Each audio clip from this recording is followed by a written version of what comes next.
This episode of PBE Podcast is with David Campbell. He has served 15 years in the military and holds a master's degree in leadership studies with an emphasis as a leadership specialist. 3, 2, 1, let's go!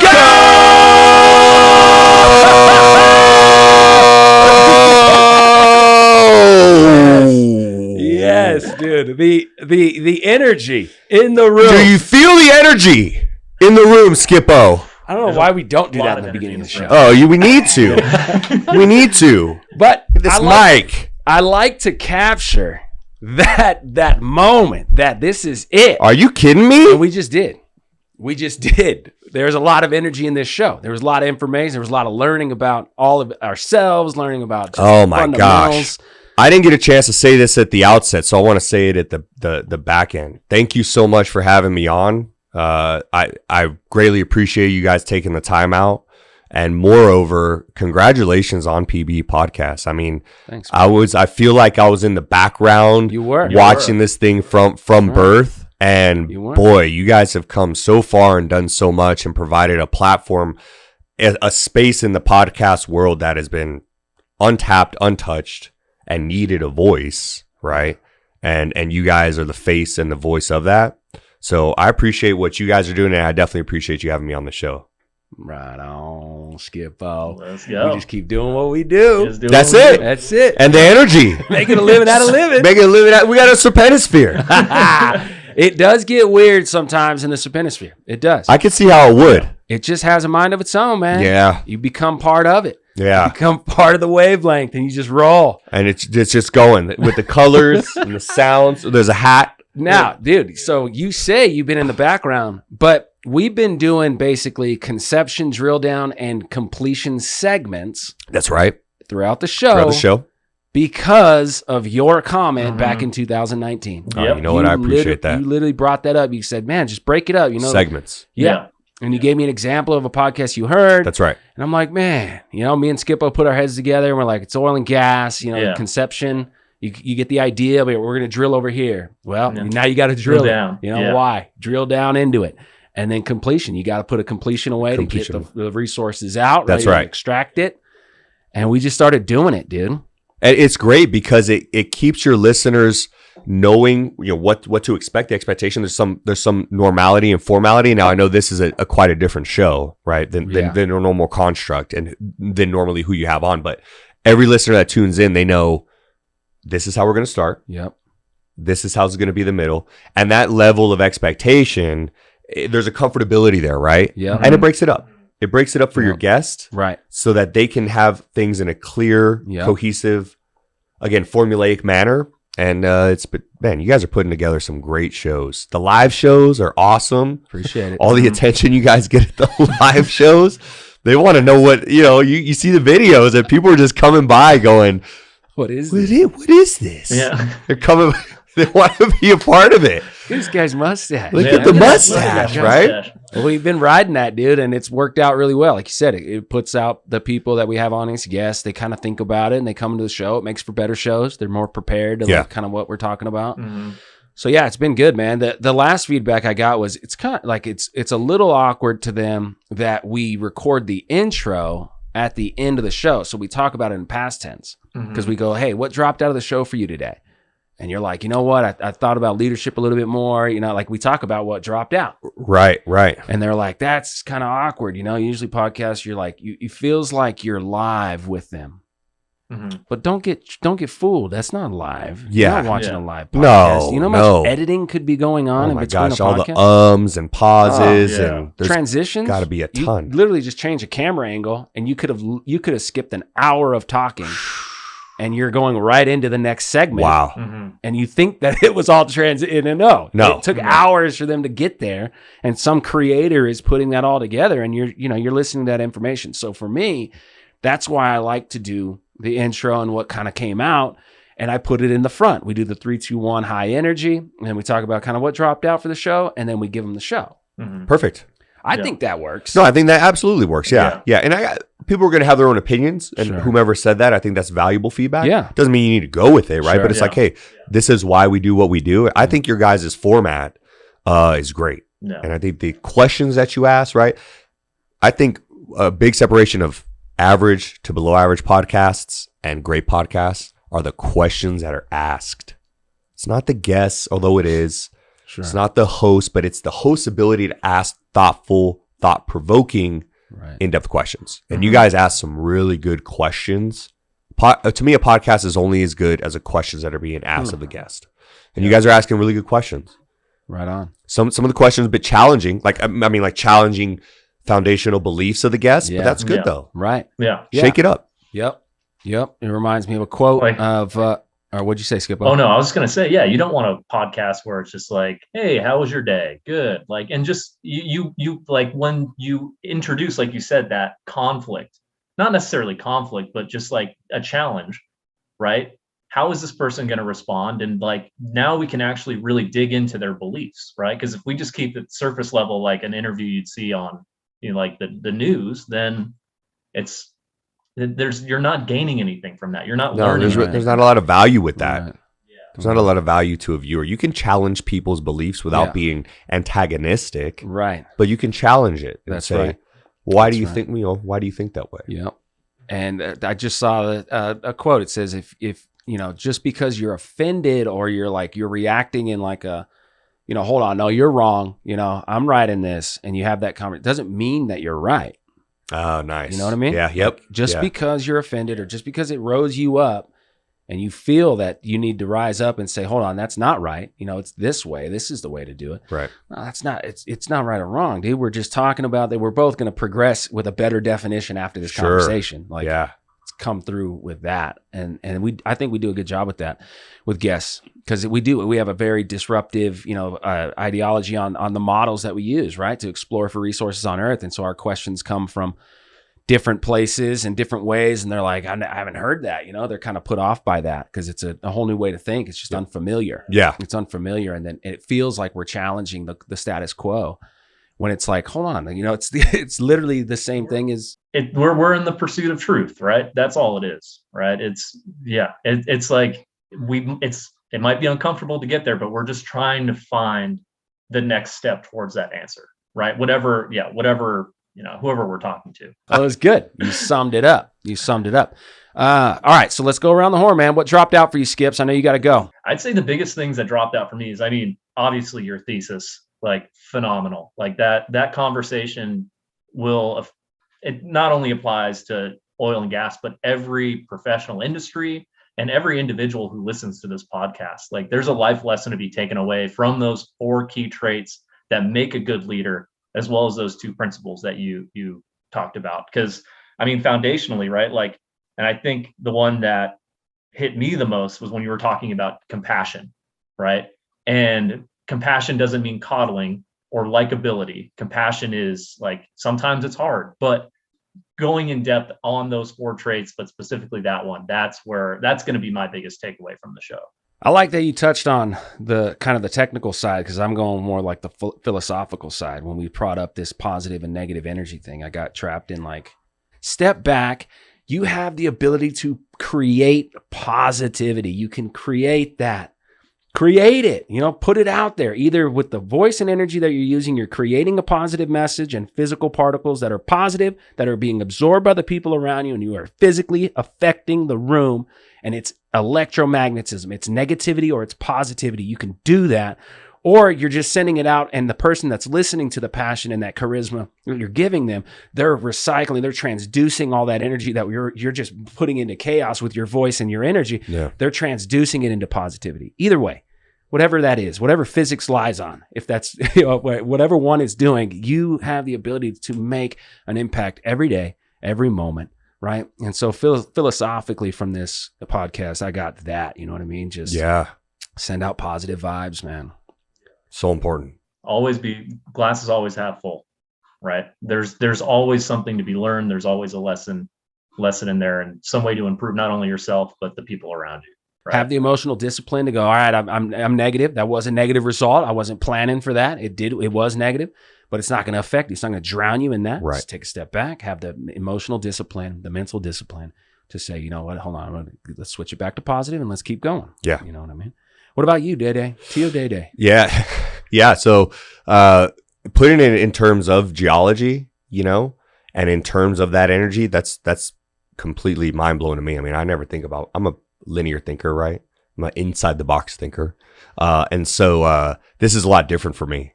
And so that dropped out for me. I mean, this was speaking that out loud and hearing it, you know, I've talked about my thesis in other realms, but they've been largely military. And so hearing it, that it resonates with individuals with whom have no association with the military is nice. It's validating, right? Because, you know, we don't want to be caught in an echo chamber and just think like, yeah, this is good. This is great. This is great. You know, and so I like to be challenged, and I understand that there's no perfect equation. Again, you could pick any number of 1,000 traits and 1,000 principles, but, you know, I thought that whittling it down, but comparing it to actual physical energy is great because, you know, I've always kind of held that belief, but I've never really thought of it in the terms of like an actual like tangible energy. Yeah, that's great.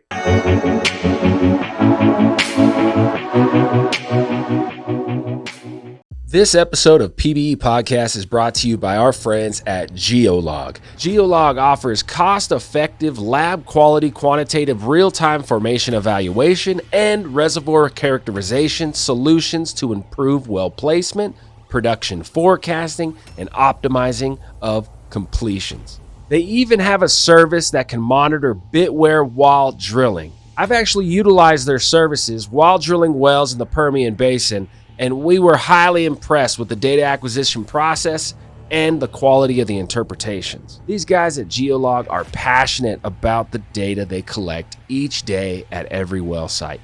They've been doing it for 40 years.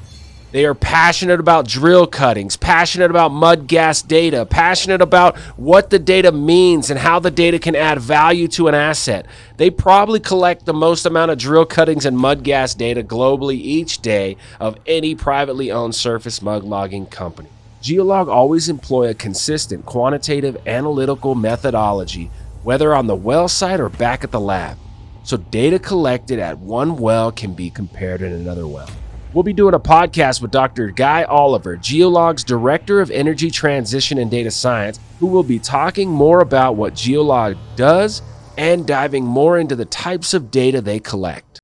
This episode is brought to you by Atlas. Atlas is the Permian Basin's leading maintenance and repair service center. We provide full-service, bumper-to-bumper maintenance, repair, and diagnostics for all makes and models of the most in-demand cars, trucks, and SUVs. We also provide the same full-service solutions to keep your fleet running and 100% DOT compliant. Our pump division also provides the industry with the shortest turnaround times, keeping your transfer and injection pumps in the field where they belong. Our technicians and staff are eager to work with you and are willing to do what you need when you need it. Parts, service, and a desire to exceed your expectations are what set us apart from the rest. Call Atlas today at 432-245-5858 or visit us at www.atlas-ustx.com. Dude, yeah, this show, like we were just talking about, dude, growing up with this guy. And this dude's incredible, Skippo, as you know.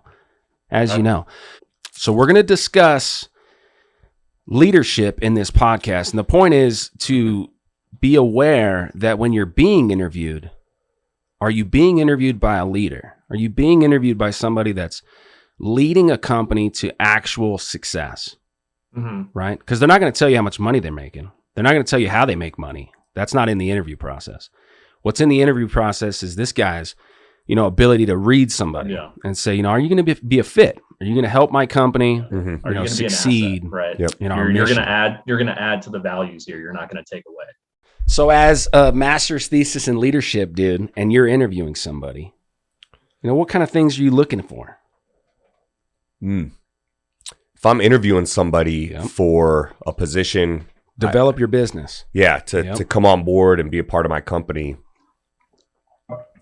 Certain things that I want are they a self-starter, right? So are they going to have to be told to do everything, or are they going to be able to take the initiative and find the work themselves?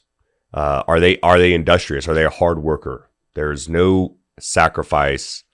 There's no replacement for hard work. Bare bones hard work. At the end of the day, every industry needs individuals from the bottom to the top that are just going to come and work hard, right? Yep.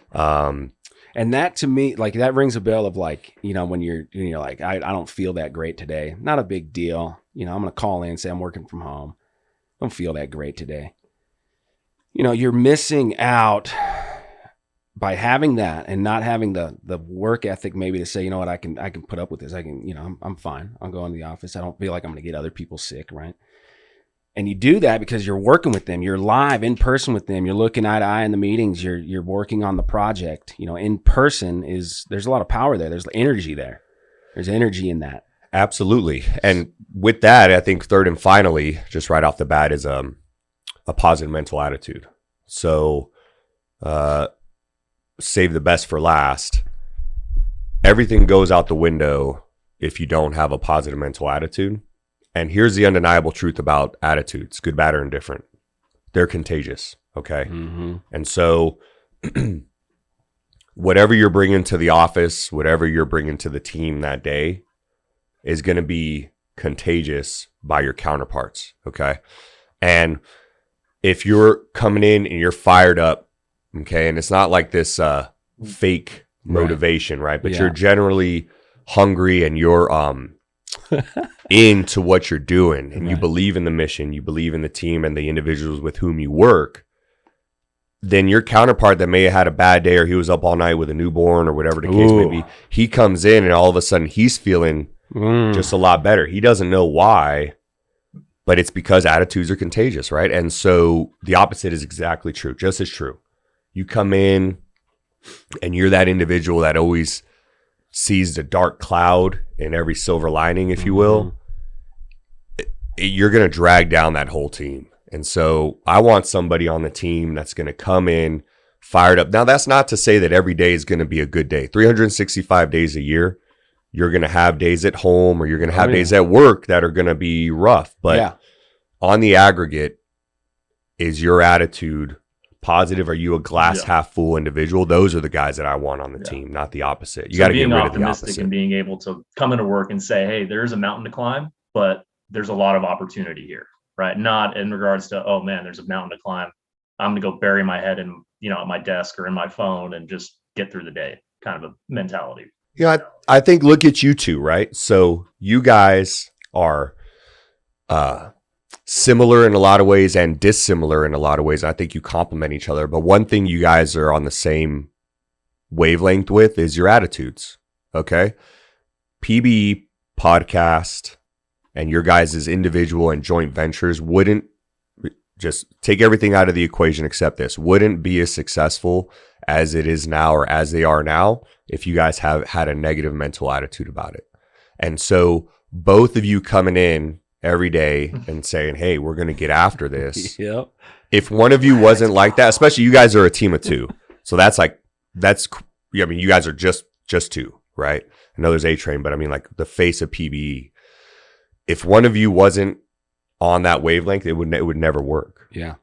No, that's true. No, dude, T-Roy, man. Both of you guys. Legendary. Takes two, right? Oh, Skippo's legendary. That mustache is legendary. That mustache brings them out a positive mental It does. Every time. It does. It does. Gets people ready to go. You can never shave the mustache because it is literally what brings the positive attitude to everywhere and very you go. Questionable looks. But yes, I agree. Oh, man. That was good. Yeah. That was good. I think I certainly got a lot from that. And I would actually argue that, the negative has a much bigger ripple effect than the positive. The positive, you're optimistic and maybe you're delusionally optimistic and you're trying to make it work because you just believe so much and you're so happy.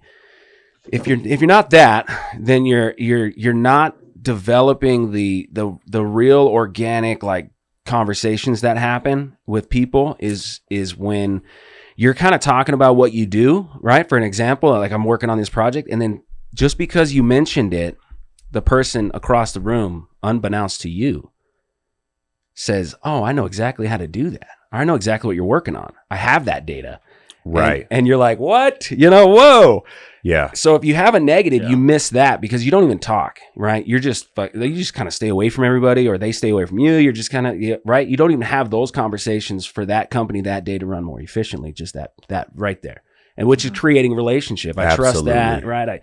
And bang, so I think the negative has a bigger ripple effect because of that. You don't even have conversations. You're not even talking to people and having these little epiphanies together. And even if you were, I completely agree. And even if you were as a negative mental attitude individual, you're never going to open yourself up to creative solutions to problems, right? Look at what PBE podcast has done for the oil and gas game, right? And the complex problems that you're trying to solve, and the long-standing held ideological beliefs about oil and gas that you're trying to flip on its head. You would never be open to solving those problems if you didn't have a positive mental attitude. That unlocks chambers in your mind that says, okay, I'm going to look at this problem set from a different perspective. And then when you're, like you said, Troy, when you're around other individuals that are like that, they're speaking up, but you have the mentality that, no, I think we can solve this, and that takes people who are open, enthusiastic, optimistic about solving it together, or as part of a whole. But you would never even have that outlook if you had a negative mental. So I got a question for you, David. So in regards to being a leader, right? You come into work and you see someone with a negative attitude, right? And like you said, it's 365 days a year. It's bound to happen eventually. What do you do as a leader to change their perspective, right? Like what is your, like, as that natural born leader, what is your role in taking that negative attitude and turning it into that glass is half full, right? So you can have that positive day. Yeah, that's and great. You can't fire him. And you can't fire him. Firing is not an option. No, nor would I want to, unless it was a problem that was, and it was a long running problem. So, awesome question. So here's what I do. First of all, I call it on the floor immediately, right? So I don't beat around the bush. If I have a Marine, or if I have a coworker that's having an off day, and what their baseline is, I immediately call it on the floor. So I'll bring them in my office, and I'll say, hey, Skips, what's going on? And once we get past the whole, I'm the boss, they don't want to let me know what's going on because they don't want to, bring their problem. Say, hey, just what I'll tell you what I'm seeing is this. I know your baseline, and I know that today something's going on. So let me know what it is, because here's the deal. I care for two reasons. One, I care because I want to know what's going on with you. And secondly, I care because we got to rid the environment of this negative energy. So what's going on? And when you just put it there from a place of compassion, and actual general caring for the individual, they open right up. Yeah. And they let you know, hey, this is what's happening with me. And it could be small, it could be big. You take the time out of your day to sit with them one-on-one, and give them the advice or the acknowledgement that you hear what's going on. A lot of times they just want to be heard and say, this is what's happening with me. And you're listening. You're not just hearing them, but you're listening to them. Yeah. Right. And then before you walk out the door, it's like, okay, so I know we're not going to go from 0 back to 100, but do we feel, feel better about things? All right, then let's get after it. And I'll tell you, just something that simple is super impactful. Identifying it right away. Right away. Right. I walk in the office and I'm like, okay, let's talk. Because I just know by the way that you're interacting with your coworkers, you're off today. I hear you. I know your normal energy. That's right. So come on in. And as I'm starting my own day and getting a coffee or whatever the case may be, saying, so what's up? And there's always the initial wall.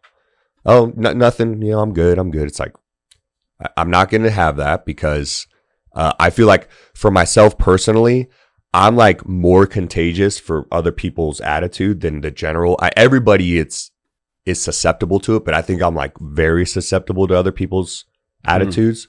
And so somebody that's in my workspace and in my immediate environment, if they're way down, I could come in on high like I've won the lottery, which is how I try to come in every day, and then I'll be way drugged down.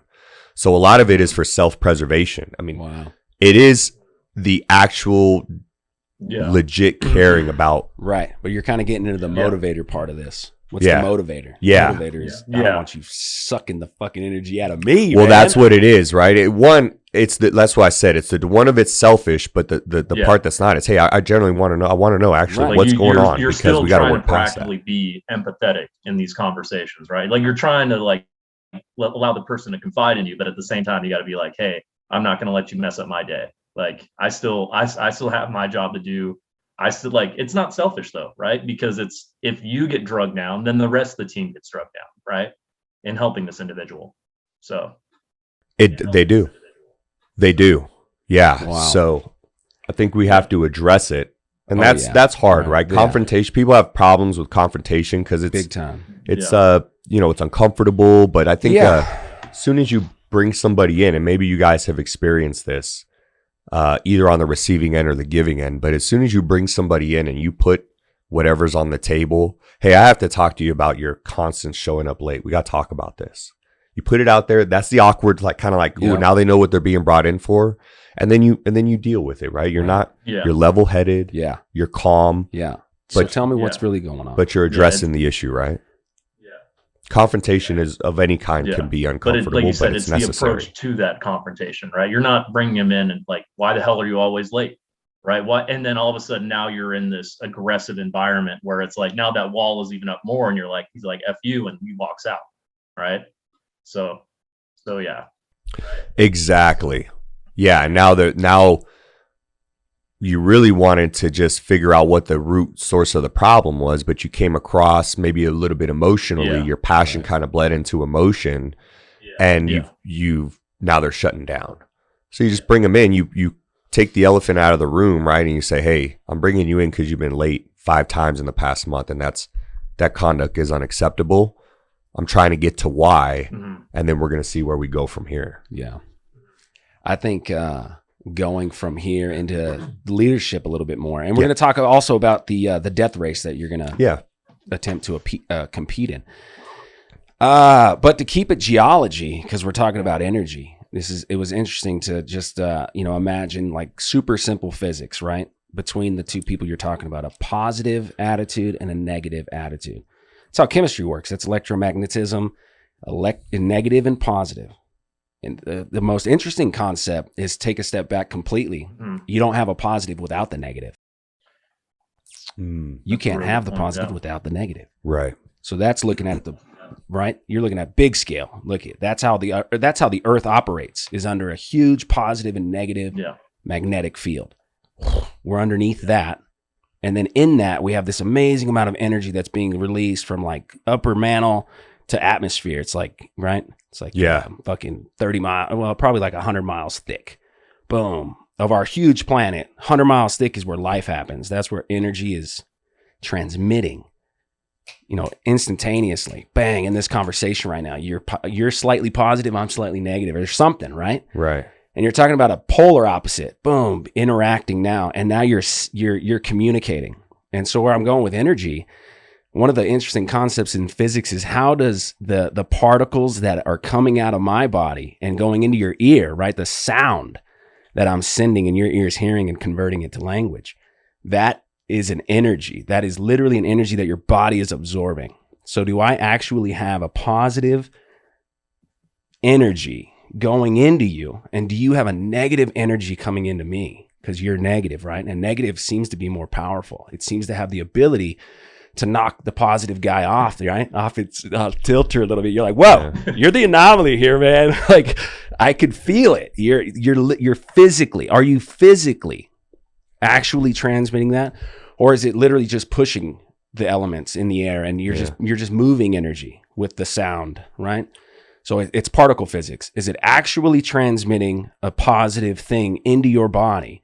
Or are you just converting that energy and I'm not actually sending something physically over? I'm just, pitching energy towards you. I have a question then, because And I agree with you that individual or teams with negative energy seems to have a bigger impact than positive energy. Yeah. So why is that? Ooh. Why is it that's for Skips or Troy? Why is it that, because I do agree, it seems to have a bigger impact, obviously a negative impact, but it's more impactful when somebody's negative. Why is that?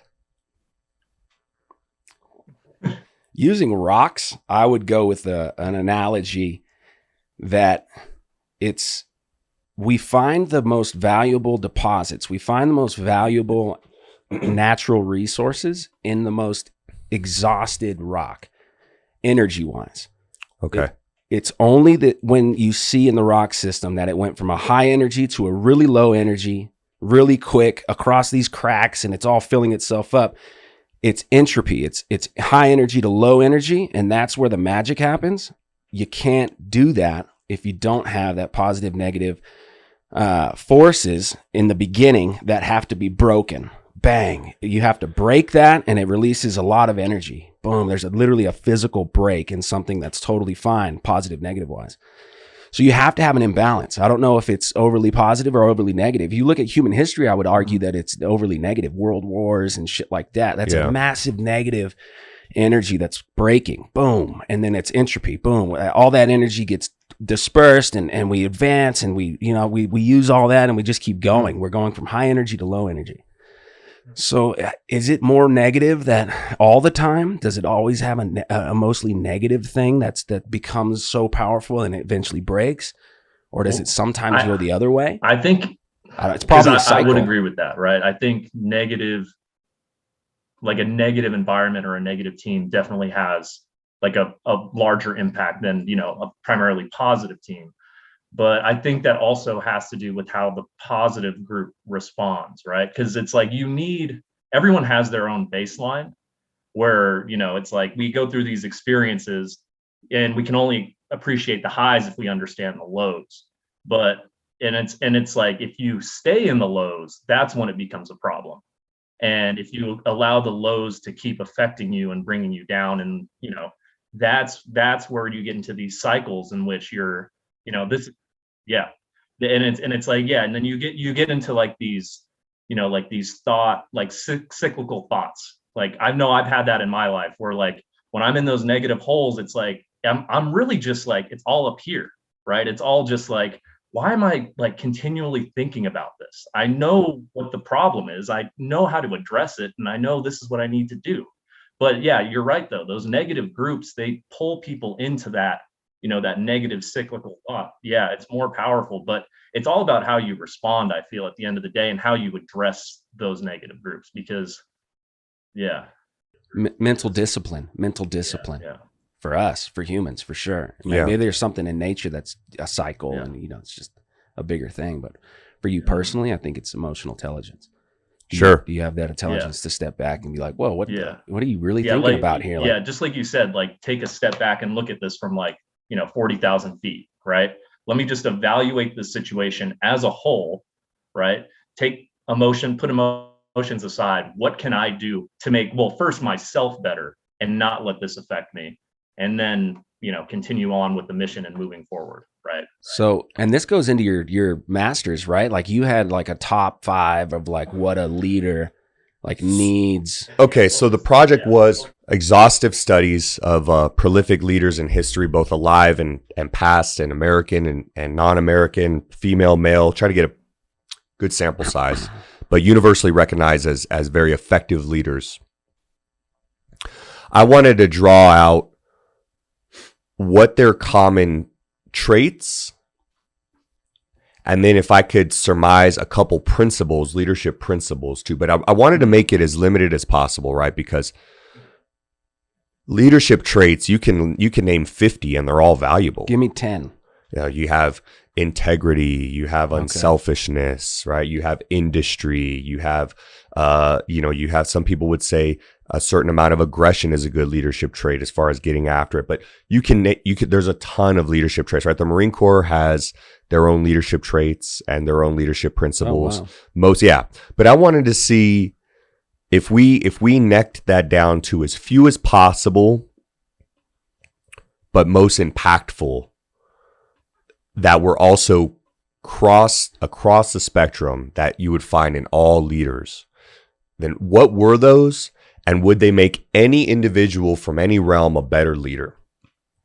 And your interpretation of deeming this leader in your database as good or bad, or right, like your ability to find the people that had those traits, that's an interpretation that was based on your definition and your understanding of kind of going in, what is it? Yeah, what impact did they have on their industry or on the world? The impact. Or their following. Would morality and so what a role in this? Like, would you say, example, like, hey, this person's a great leader, even though their morals were skewed? Yep. Yeah. So okay. I left morality out of it because I wanted to give a fair shake on some of the the most evil people were objectively very good leaders.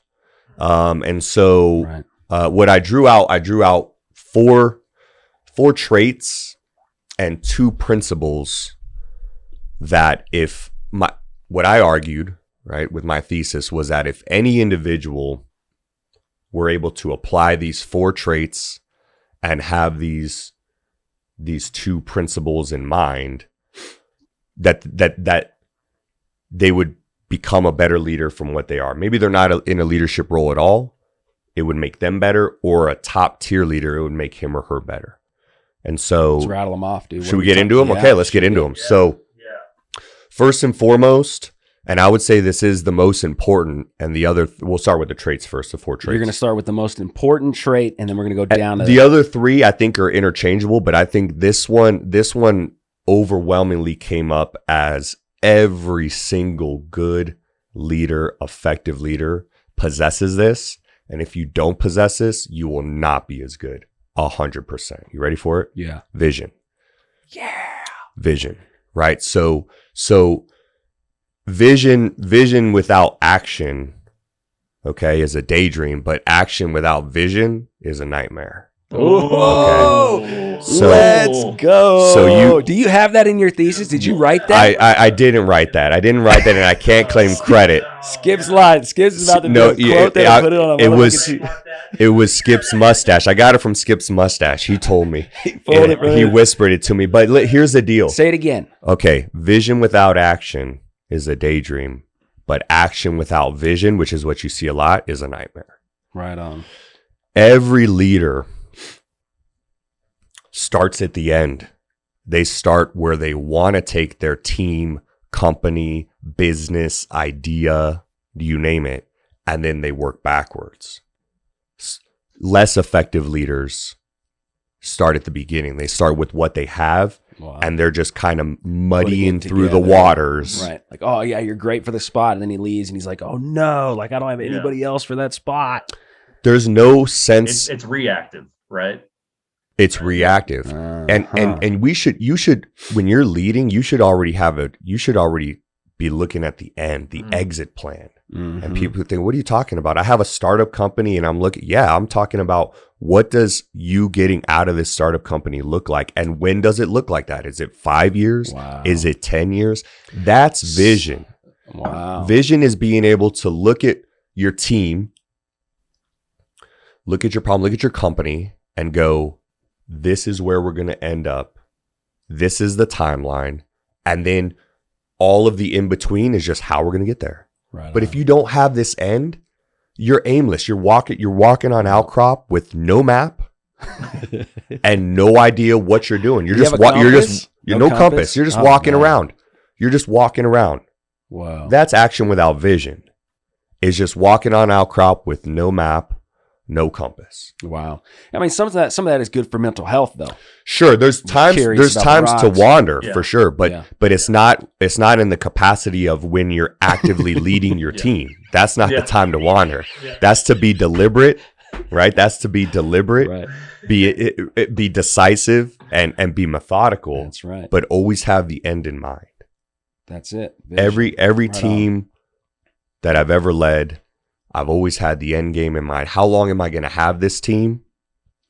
What do I want to accomplish while I have this team? Whether it's 1 year, 6 months, 3 years, and then the in between. How do I get there? Yeah. Now you're just putting a plan in place, but you have the vision, right? Well, dude, I think because you were working on that is why you sent me this damn book. This book, Skippo, The E-Myth Revisited. It's about entrepreneurs. It's about starting small business. It's about understanding that every small business has basically 3 elements. It's the entrepreneur, it's the manager, and it's the technician. Right. If you don't balance that, whether you're on your own or you have all of those people to be those things for the business, either way, your business has to master a well-balanced, well-executed vision from the entrepreneur, a manager that sees it, understands it, and says, here's how we're going to do it. Here are the people that I'm going to manage to help get there. And then the technician, what do we do every day? What are we so good at every day that we'll never, lose our ability to continue to make that money or whatever, right? You need some fixed income right? That's the technician. You got to have that balance, dude. Yeah. And it all starts with the vision. The entrepreneur rolls in and says, here's what we're going to do, guys. And then if nobody gets it, the entrepreneur just fucking goes for it and might fuck up. But if everybody gets it, now you're like, okay, we got managers in the room. We got other entrepreneurs in the room too. Sure. Everybody I think has a little bit of each of that. Right. So you focus it in and get to fucking work. I mean, like for you, Skips, and this is a more visceral sort of obvious, but still, you're getting done with back-to-back studies, right? Bachelor's, master's, going into but that vision is kind of already laid out for you. The vision, the end is getting the degree, or perhaps where you want to end up in a certain company. But imagine entering, right? It would be like entering your undergrad and perpetually not knowing, and we know those people that not knowing what they wanted to get their undergrad in. Yeah. And now they're 8 and 9 years in their undergrad, right? And so or they're going back to school or something like that. Yeah. Exactly right. But you had it in your mind, this is what I'm going to get for my undergrad, my master's, PhD. This is what it's going to be about. Yep. And that's vision. But I rolled in with econ. That was my original major because my mom, she works in finance. So I was like, oh, I know, like for me in my head, like going into college, I'm like, at least this is a path to a job. And then after a semester of econ, it was like, fuck this noise. And I ended up, taking Rocks for Jocks, like the intro to geology course. And I fell in love. And then after that, like halfway through the semester, I took a step back and I'm like, love this, but is there an actual viable career in it? And it was like, oh yeah, oil and gas, like mining, like consulting. And it was just like, oh shit. And then go on from there. That the decision was made like, yeah, that next day, like, all right, this is it. This is the plan. And I think that's what we connected, Troy, when we were in mineralogy, because I think you had a similar vision where it was just like, you had that moment and it was just like, this is what I'm going to do the rest of my life. I love this. I don't want to do anything else. Like I'm working, but I'm not working. Right.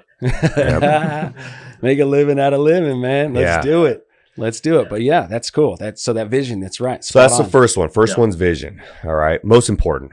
Right. If you just apply that, you're going to be a better leader. I don't care what vocation you're in. I don't care if you're a geologist. I don't care if you're an economist. I don't care if you're just a solo entrepreneur. Vision. Right. All right. So secondly, and I kind of briefly touched on it, is compassion. Now here's the deal about compassion. Compassion should not be confused with coddlement. Okay. I am very compassionate to my team, but I'm hard on them. And being hard, okay, make no mistake, being hard is a form of compassion. Because just like our parents were hard on us, they're setting you up for success later on in life, right? And so when I have my team, no one's going to care about their physical, mental, moral, educational, psychological well-being more than me, okay, as their leader. But it's not, let me take you under my wing and give you the shoulder to cry on at all times, right? There's some times that you need to just be purely receive mode, but it's accountability for shortcomings, right? It's accountability to the standard that I set. That's all actually compassion. Because if I were to let them skip out on meeting the standard, then when they move on and have a different leader, a different boss that holds them accountable, now they're wondering, well, what the heck's going on? Does that make sense? Yeah. So with the question that Skippo asked earlier, when someone does have that negative mental energy, right? I bring them in and I apply compassion, literal compassion. I'm opening my ears and I'm listening and saying, what's going on? You're not babying them. You're not coddling them. That's why people take exception with compassion, is because, or when I've had this conversation about my traits and principles, because they think it's that. They think it's babying and it's coddlement, and it's not. It's looking out for their well-being, genuinely caring about their well-being, but it's holding them accountable. Holding people accountable to your metrics, your sales metrics, whatever the case may be, your performance metrics, is a form of compassion. For sure. Right? Yeah. And I would say without it, you have anarchy, literally. Like without it, there's no control. And I don't mean to interrupt, but without compassion as a leader, your followers will never, ever, ever respect you as much as they would have if they felt. Because here's the deal: people in subordinate positions anybody wants to feel like they're being taken care of, that their leaders have their best interests in mind, and that they genuinely care about their well-being. So if you're, and you show that, my belief is you show that through compassion, right? Again, it's not coddlement, but it's compassion. And so if you don't have compassion, I think you do have anarchy, because you have a bunch of subordinates that go, my leaders don't care about me. Forget the mission. Forget meeting my metrics. I don't care, because they don't care about me. And there goes that big negative ripple into the rest of their life. Boom. They're not going to be able to take care of themselves financially because they can't keep a job, because they didn't have the ability to understand, this is how you execute something every day to precision. And if you fuck it up, you're going to get in trouble. Right. Because that's how this works. Like it's okay. Don't do it again, but it's okay. Like, no, like you gotta have some real backbone going into a problem every day. And if you don't, and then you don't get disciplined, or you just keep riding that, you don't believe in anything you're doing. So you're not progressing the best you can in the company to make more money for your family and for the things you want. And you go back into your normal life and you carry that ripple with you. You're like, everything's cool. Just fucking relax. You don't have to be all uptight. Not a big deal. Right. Like, hold on. No, that's not, my kid needs to know discipline, right? You need to know, like, we all need that reassurance and that in our lives. That's why we probably make mistakes, is because, you're kind of going off the trail and you need that wake up, dude. Wake up. Yeah. There's a notion of likership versus leadership. Okay. A lot of leaders are concerned with being liked, and you've already lost at that point. Wow. One thing that never, ever, ever factors into my calculus in making a decision or leading my men is, are they going to like me for this? That's never factored in. Are you worried about likership, or are you worried about leadership? Let's talk about it, right? Leadership is holding people accountable, which is a form of compassion, but it's discipline, and it's holding people accountable, while at the same time, them knowing in their heart of hearts that nobody cares about their well-being more than me. While you're on my team, I will go to the ends of the earth to make you progress physically, mentally, morally, professionally, personally. But I'm going to hold you to task, right? And that's compassion. And maybe you guys can recall when you're working W-2 jobs and you had leaders who were not compassionate, right? Who didn't care about you, and they may not have even known your name, and you worked there for 2 years. So then my question would be, what amount of equity do you have in that company?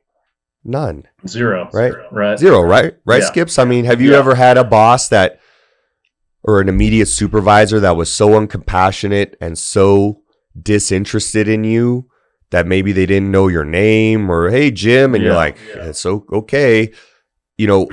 How much did you care about that company? Just not at all, right? I mean, like you said, I think with that compassion, it builds loyalty, right? And then with that loyalty and accountability, right? You're, like you said, you're willing to work harder.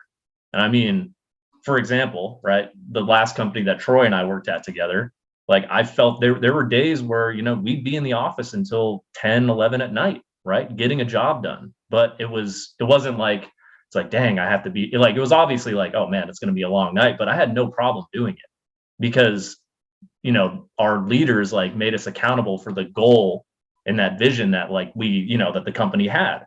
And it was, and yeah, I totally would agree with that. Like loyalty, and just like you said, the difference between a manager who's not compassionate or a manager who's just trying to be liked versus someone who's an actual leader. You want to work harder for them. That's right. Troy? Yeah, dude, it spans across everything I can think of, you know, like a soccer team.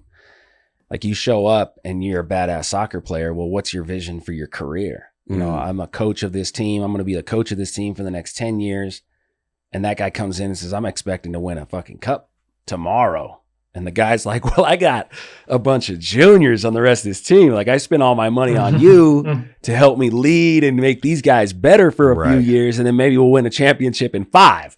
Right. And the guy's like, what? I didn't know that was going to be a thing, but thanks for paying me $20 million a year. I'll do that. Right. And then bang, you guys, at least that team now has a vision. That team now has the technicians, the leader and the manager. Go, you know what I mean? Take out. Absolutely. And you, yeah, dude, these things are hitting. You know, it's making it all very fundamental. It's making it right. Bare bones. That's what this was. You know, this is blocking and tackling, big blue arrow, 50,000 foot. This is not, you know what I mean? Yeah. All right. So third out of the 4 is charisma. Okay.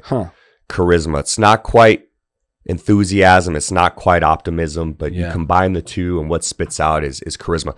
Charisma and positive mental attitude are inexorably tied.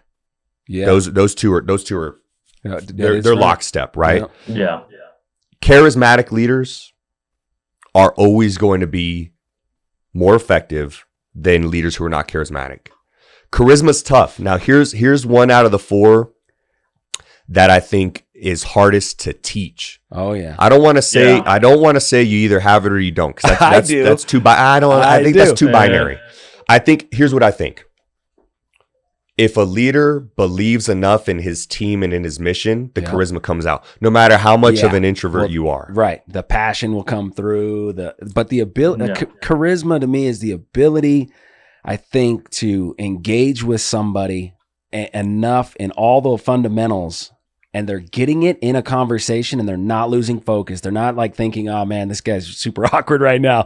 Like you lose them if you don't have the charisma. You lose your ability to stay engaged and to stay them focused and to keep hitting them with those leaders and those values and those, or the vision and the, right, all these traits and these principles. If you don't have the charisma naturally, right? If you're just not good at carrying a conversation and keeping engagement, right? How could that not affect you as a good leader? I mean, in some way, it does. It does. Throttles you back at some point. It does throttle you back. So, but and there's that's kind of natural. Like there's just some people that just right. There are some people. Troy, you're very charismatic. Skips, you're very charismatic. Some people don't naturally have charisma, but I don't want that to be okay. Well, I can't do one of those 4. I think what I would say to somebody who is naturally an introvert, which normally introverts tend to not be as charismatic. This is like introvert is like they just kind of to themselves. More shy, more reserved, more to themselves. They don't like big groups. So that's already going to be tough to be a leader, right? But some people are natural introverts. But what I would say to them is this. Okay, do you have a wholehearted 100% belief in your team and in your mission? In what you're doing, whatever your mission is. Mm-hmm. You want to grow this company by 3x by the end of the fiscal year, or you want to make 100 million in sales by 10 years. In your heart of hearts, do you believe in that? And if the answer is yes, then as you are espousing those beliefs to your team, charisma will come through. Yeah. It'll come through. Yeah. Yeah. It has a throttle. It has a throttle though, I think. Yeah. I would argue that No, I was going to say I didn't even think about it that way, but charisma isn't something that needs to be like visually seen. Like you said, it doesn't need to be like, hey, I'm very outgoing, blah, blah, blah, blah, blah. It's looking at someone's belief in the overall vision, I think. And you two are super charismatic, and it's not, charisma is not, that's why I don't like to say enthusiasm, because it's not jumping up and down on tables and saying, woo, look at me. Right. But it's like when you sit down and you listen to that individual. Yeah. And he's talking about his team or his mission and what his beliefs in. Do you come away going, I want to be a part of that. Right. That's charisma. It's not a lot of high flying animated movements, right? It can be very calm. But when I'm really explaining the direction that we're going because of the vision, what I'm hoping is that when they come away, they're going, I get it, and let's go. And I think that that's you two as well. I think that when you guys are really in sync and you're talking about the oil and gas industry and you're spreading that good gospel, that you guys have the charisma. Yes, there's a lot of enthusiasm that's tied with that, a lot of optimism, but it's different. It's different than that. It's making an impact and being able to explain things in such an impactful way that you draw people in naturally. Right. That's charisma. Yep. And I think you guys both have that in spades. Right. I think a lot of people that have have it. They have it. Right. Are you thinking about it as a tool? Are you thinking about it as fundamentals to be a better leader and all that stuff? I think that's great. That's great information. Great way to think about why your thesis is so important in regards to leadership. For everyone to listen to. So the fourth and final. This was tough to not make it the most important, but it's not. Okay. But this is the one I will say that is most pervasive in bad leaders. It's the lack of this. And so the fourth and final trait is humility. Okay. Right. As you move up in the leadership realm and you get positions of increased responsibility, it is incredibly easy to become arrogant. Lose your humbleness. Lose your humility, because here's the reason why. You're naturally placed in a position of leadership, okay? And sometimes whether you like it or not. That's true. And now you have people under you, and you have less people that'll outright challenge you, probably. And so you start to have this belief that you're better than you actually are. And so and then it's also easier to lessen the workload and do all these things that come. Let me tell you something. Arrogance is so pervasive in leaders. It's astounding. Wow. And it's not until that arrogance is challenged that they really kind of get back to reality. Right. Now, their team talks. They may never hear it, but their team's going, man, I hate my boss. This guy is such an arrogant prick. Right. Excuse my language. But he is such an arrogant guy. Yeah. He just stands up here and pontificates and blah, blah, blah. And there's a big difference between a captive audience and a captivated audience. Okay. You can gather your team in. You say everybody in the conference room in 30 minutes. You capture and they're going to go. Yeah. But don't think that just because you're up there talking that they're captivated. They have to be there. Right. You said, hey, whole team in the auditorium in 30 minutes. Listen to me right now. Okay. There's a big difference between a captive audience and a captivated audience. And it's the type of leader you want to be is not the king on the throne with the servants feeding you grapes. It's Jesus washing the feet of his disciples. It's that servant leadership where you are there to serve those people that work for you in the greatest capacity and most impactful capacity possible, because you're the leader. Wow. But you're serving there. Yeah. If you're not living, eating, sleeping, and breathing for your team, right, you've lost. And your vision. If you've lost the belief in your vision. Yeah, but the vision is actioned by your team. Right. And so if you are not living foundationally, living for their betterment, you've lost. Yep. If you're making it about you and about how much money you make and about all the accolades you get, you've lost. It is all about the team. Okay. And that's tough because it's counterintuitive. We think I'm the leader. Everybody should, sort of bow down to me and care about me. Yeah. But it's the opposite. It's I'm the leader. What can I do from this position of influence to better help my team? And stay on path of the vision and as well. And I know exactly what you're talking about too. It's like, there are those leaders that are so pompous, right? When they get into those positions, all they can talk about are self accolades, right? And it's just like, oh, dude, like, I don't want to be in this room and listen to another one of your BS stories. Like, it's like, and there's nothing wrong with those stories, but if you're doing it just to brag about yourself versus, using it as a lesson, like those are the differences I feel like in leaders, because I want to talk about my successes. I'm going to talk about these because these were important moments into my career success. And I think that was one of the most, working with Rome was one of and it, like you said, there were days where I'd come in and I'd be like exhausted coming, class late at night, and Rome would be like, yo, what's going on? Like, let's get to work. Like, you got this. Yeah. Kind of thing. You're like, yeah, okay, we can get through this. Right. But for every Rome, there's 7 guys that are the exact opposite. They just talk about themselves. They hear themselves talk. Wow. Yeah. And they don't, right? Would you agree with me on that? Right. I mean, 7-to-1 ratio. I mean, maybe. I maybe 1 to 10. Yeah. Oh, shit. Yeah. I mean, it's interesting. The humility, the more we got down your list, I think the more, not vague, but the more kind of range of an understanding of the topic itself, humility. Yeah. Right. You have to have a certain level of humility, and you're going like, whoa, what is that? And I can understand what you're saying, but at the end of the day, I probably end up having my own definition of humility. You know what I mean? And sure. How that goes. I'll take out the trash right. But I'm not going to. Anyway, I don't know, right? There's a limit to that, and everybody has their own scale. So as you progress through the list, it gets more like individualized, but the fundamentals are there, and you have the fundamental of humility. You have the fundamentality of compassion, right? And then you're just thinking about that logically. You're thinking about it by reading books, or you're listening to people talk, other people's experiences, and you're trying to be better. You're trying to progress the mission. You're trying to progress your vision, right? Yeah. That's everybody at the end of the day. I think no matter what and how arrogant somebody is, at the end of the day, they're worried about their family. They're worried about their company and their business and their career.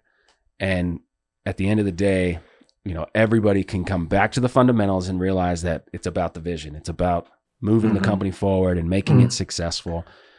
Yeah. So that was cool. That was really good. Yeah. That was really good. Go ahead, Skip. Oh yeah. So and would like humility, would that also kind of fall into the category of like, understanding when, as a leader, you would make a mistake and being able to learn from those mistakes instead of, putting blame onto, other people? Would that be a big part? Oh my gosh. That's a huge part. That's a huge part. Yeah. Not only not putting blame onto subordinates when it was your mistake, but being open about the mistakes.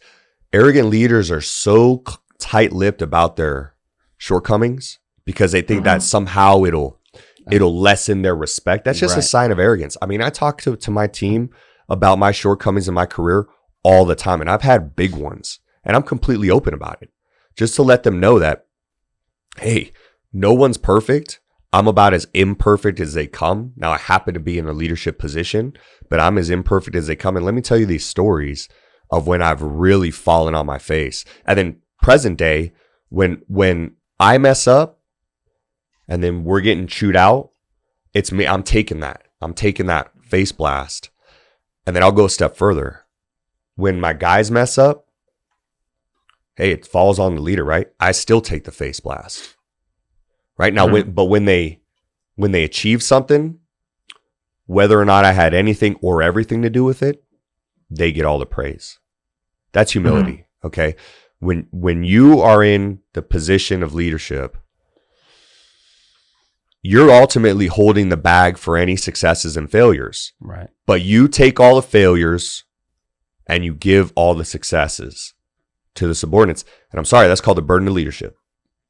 Okay. And that's what it's about. So yeah, absolutely, Skip. So many arrogant leaders, when they mess up, will be so quick to go, oh, no, wasn't me. Right. It was Johnny there. Lowman on the totem pole, because that's easy, right? And the harder thing to do is to take the moral high road, the humble route, and go, hey, that was on me. And what's even harder is to really be humble and take one on the chin for something that you had no part of, and it was all your team, but you're the leader. You're the leader. You're holding the bag ultimately, right? So, yeah, 100%. Right on. So the 2 principles. Yes. Those were the 4 traits. 4 traits. All right. So now we got 2 principles. Gotta have real these. quick. Gotta have these. Must haves. First one.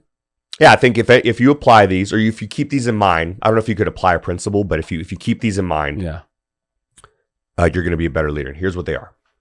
First one is perception is reality. Perception is reality. This is what I mean by that. Everybody is a natural way of who they are, right? We all have a natural way about us. And then there's how people are perceiving us. And if those 2 things, how you naturally actually are and how people are perceiving you, if they're very dissimilar, there's a problem there. Wow. There's a problem there. If you, let's take, for example, you get a new team in the oil and gas industry, right? Yep. You promoted into a management position, and part of that promotion, you got a new team of 5 to 7 engineers or guys, whatever. But that day you came to work, you were up all night with your kid who was sick, and the night before you got in an argument with your wife, and then that morning you woke up late, so you couldn't even do your morning routine. So you get to the office, first time meeting your team, and it's bad. Okay, you're nitpicking at stuff that doesn't even make sense. Why are you wearing that shirt and this and that, and this paper isn't the way I want it to be. When you break, they're going to have a perception about you. Now, in this example, that perception is very dissimilar to how you actually are. But you need to right size that. You need to get that into alignment, because how you actually are doesn't matter. It's how you're perceived.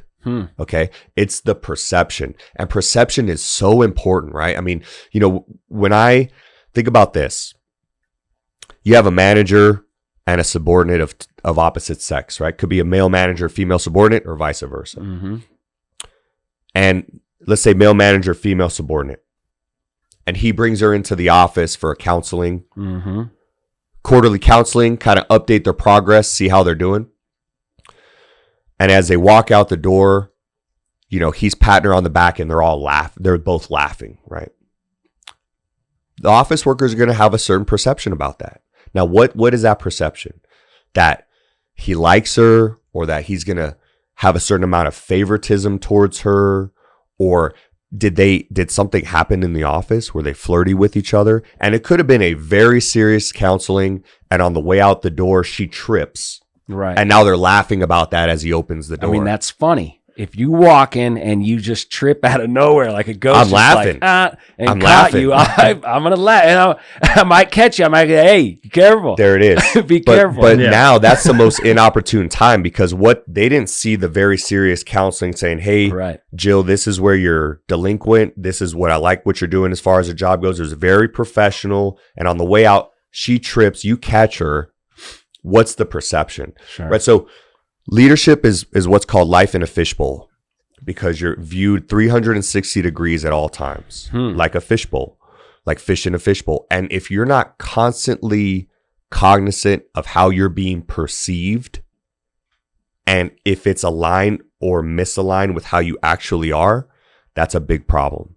So a periodic question that you should constantly be asking yourself as a leader is, how am I being perceived by the team? And is that in alignment with who I actually am? If it's in alignment, as near perfect as possible, you're rocking and rolling. Sure. How do you get that feedback? How do you know that it's tough, right? The staff is like, Well, here's what my recommendation would be. Every team, you need a couple subordinates that are your trusted advisors, okay? So in the military, we have senior enlisted advisors. These are Marines or military members who have been in the military a long time. And they're sort of your right-hand man or woman. And you could, and they're the conduit. A lot of times they're the conduit between the bigger team and yourself. The reality and the perception. Sure. And so you ask those individuals, and they got to know there has to be that trust factor there that they can speak openly and not get their head chewed off. Right. But you got to bring in your trusted advisor, your senior enlisted advisor, and you got to go, Troy, you know, how am I being perceived generally? Yeah. And if he knows that he's not going to get his head chewed off, he'll be a straight shooter with you. Yeah. You laugh too much, man. You just laugh way too or fucking much. whatever it is. Hey, they think, to that point, the team think that you're a lot more, you're way too familiar with them. You're too friendly. Yeah. You need to have that separation and be the leader. Yeah. They think they're starting to view you as a friend, and that's a problem, because at the end of the day, you might need to discipline them. And then there's this really weird, awkward dynamic whereby they think you're their friend, but now you're disciplining them. Yeah. So how does a leader then, you know, coming from the technician standpoint, right? I'm the one sitting out in the office and I'm trying to get all the angles I can of the leader in the fishbowl, but I can only see one side of the bowl at once, right? Yeah. How do you pivot? How do you actually see? How do you better educate yourself to understand the real person versus the perception and kind of how that works? How do you do can't, as a subordinate, you're only given the angle of the fishbowl that the leader is willing to give you. Right. So if he or she is always closed off and you're just getting one angle, that's all you can get. If they're never attending company functions, the Christmas parties, and they're never attending that stuff, and they never offer to take the team out for an early morning breakfast before you have a long day, you can never really gauge that. And so you're only left with one slice of that pie. And that can be a limiting factor, but you can never, the offer always has to come from the leader to give you that well-rounded, right? Right. And so if they're always closed door and they're only opening up and talking to you, you're going to everyone develops a perception. Which is going to be here or there, or it could be there. Or it could be there. You're risking as a leader not allowing them in and understand who you are. You're risking yourself by closing it off and saying, you know what, it's better just to have no relationship with the employee, right? Right. Just, we here, we do work, we don't hang out outdoors. Sure. Well, that just creates an environment of just, you know, anxiety, right? Because you're walking on eggshells all the time as an employee, right? Because every time the boss would come in, it's like, oh, I'm about to be disciplined or told something, right? It's not like you lose like that interpersonal connection. Absolutely. But you can't, but as a subordinate, you can never demand or ask or inquire about that with a leader. They have to give that to you. Yeah. So when you're saying subordinate, that's the way that the military explains someone between a manager and like just anybody in a lower position. You could be a middle manager and still be subordinate to the upper management. Right. You're all subordinate at the end of the day to the president. Absolutely. Okay. We all are, right? So I don't mean that in any disparaging way, or it's just a definitionally anybody in a lower position, right, is in a subordinate position to their boss, right? Yeah. So it's not bad or anything like that. It's just, it is what it is. Right. Yeah. But okay, and then second and finally, we'll close up shop. This was a tough one because I never wanted to admit this, and I think that some leaders out there would argue this with me, but I'll be willing. I love arguing about leadership. I'll be willing to argue this toe to toe. And here's what it is: some people, at the end of the day, some people won't be led.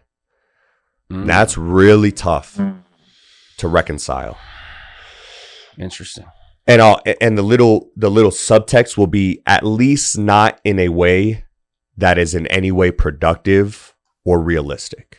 Meaning these people that we're going to talk about that won't be led, they'll be led if you let them show up whenever they want to show up, do whatever they want to do, right? So they won't be led in a way that's realistic or productive. Right. Gotcha. But we just cut it off and say some people won't be led. It's true. You, as a capable leader, you should have a lot of tools in your toolbox, on your tool belt, to be able to try different leadership styles with individuals. Wow. But there's gonna be folks that you lead that are on your team that no matter what you do, they will not be led. It's rare. There's some that you have to apply more pressure. There's some that you have to have a way softer touch. Right, a little more charisma. Sure, little more. Yeah. And then there's just some though that no matter how you dial it back and they're just not in a place to be led. They're just not there in life. They're not there. Their emotional intelligence is not there. their own arrogance is disallowing them from being led, right? That's what a trait that you'll find in those few individuals that will not be led is a huge amount of arrogance. It's this notion that how can you lead me when I could do the job better than you can, boss? You know what I mean? Whether that's true or not doesn't matter. That's inconsequential. Yeah. Right? Yeah. So let me ask you this question in your own opinion, because I have my own opinion. In the very rare circumstance that you run into these individuals, what do? If you have an individual that you've tried, softer touch, a harder touch, written counselings, verbal counselings, no counselings, and they will not that they can't, but they're refusing to be led, what do? I got a quick answer. I go to HR and I tell them, hey, I got about a couple of weeks and I'm going to replace this person with someone. Yep. And I want to start interviewing right now. Go out there, find me some other people that do what they do. And I want to talk to them. And then in that 2 weeks, I can talk to that person a little bit more and not give them the warning that you're about to get replaced because you're fucking up, because that's probably against HR. But you could have the conversation like, what's going on? You know what I mean? Like you're not part of the team. You're showing this over and over. These are the traits that you have as a subordinate, if that just to put it simply. Yeah. And that's what I would do. And I would give them 2 weeks to kind of figure out, let me know what's going on. If there's no drastic change, which we know there's not going to be, I'm going to put a lot of effort into the interviews and I'm going to find the person that can fit in and do it. Roll the dice on somebody else. Yeah. Skips. Yeah. I'd probably do the same thing, especially if you've exhausted all forms of counseling prior, right? Like you said, I would say you always want to leave no stone left unturned with any individual, right? But I think there comes a point where, like you said, the glass is always half empty. They're not, and this person isn't adding or assisting in like getting to that vision, getting to that goal, right? Like this person is actually like hindering progress. At that point, it's tough, right? Like you said, but that's the tough decision that a leader has to make. Like, hey, look, in order for us to be successful, we have to get rid of like dead weight, right? And I'd hate to call any individual dead weight, but it's like at this point, it's like you're wasting, I'm spending more of my energy trying to fix you opposed to actually working on the vision, right? Like you're taking that away from me, right? I should be focusing on the entire team, but now I'm focused on the day, like trying to make you do your job, which shouldn't be my job. Exactly. We're in constant fractionation, dude. We're either going to go into a positive direction or it's going to go negative. The business is either going to go bankrupt or we're going to go sell at IPO at $1 billion. Right. That's the end goal financially for the business, the company, and you're not helping us get there. Yeah. You're right. You're dragging us down. So there's the negative and positive we talked about. You got overly positive, and if that's where it needs to go, that's where we want it to go, then it's going to fractionate and go positive, right? You're going to get that IPO. If you don't address it right away, like you're saying, you don't have the ability as a leader to address that, then it's just going to all get swallowed by the negative. That one negative can swallow all that positive. Absolutely. And now you're bankrupt and you're like, damn it. Should have just, brought it up and said, hey, stop doing this. Are you okay? Right? Like put it on the table. Stop doing this. What's going on? I'm here. I'm here. We're here together, right? Right. Let's progress this thing. And then maybe they just quit. They go, you know what? I'm just not in a position that I want to be here. I just don't want to be here. Sure. Cool. Yeah. I agree. I mean, that is the only option. When you reach that point where you've exhausted every single leadership trait and technique and tactic that you have, and they just won't be led, you need to very quickly turn a switch to get them gone. Very quickly, I say, because at this point now they're a cancer to the team, and you have to rid it immediately. But it's not until, like Skip said, it's not until you've exhausted every option, left no stone unturned, that when you're shaving in the morning, you can look at yourself in the mirror and you say, I did everything for that individual. But once you've reached that point and they're not playing ball, my opinion is you got to flip it fast and get them out of there right away, because there's no sense in dragging this on any longer. Right. And again, these are few and far between, these people, but they're there. And that's tough as a leader to admit to, because you want to think, no. If I'm a good enough leader, if I'm an effective enough leader, I can lead anybody. And it's not true. It's not true. Some individuals, no matter who they have in front of them that's in a position of superiority, in a position of leadership, they won't play ball. That's anything, again, realistic. They'll play ball if you go, just don't do any work. Yeah. I'll pay you to not do any work. Right. Just don't even show up. You'll get a paycheck. They'll be led that way. Yeah. But that's not realistic or productive. Right.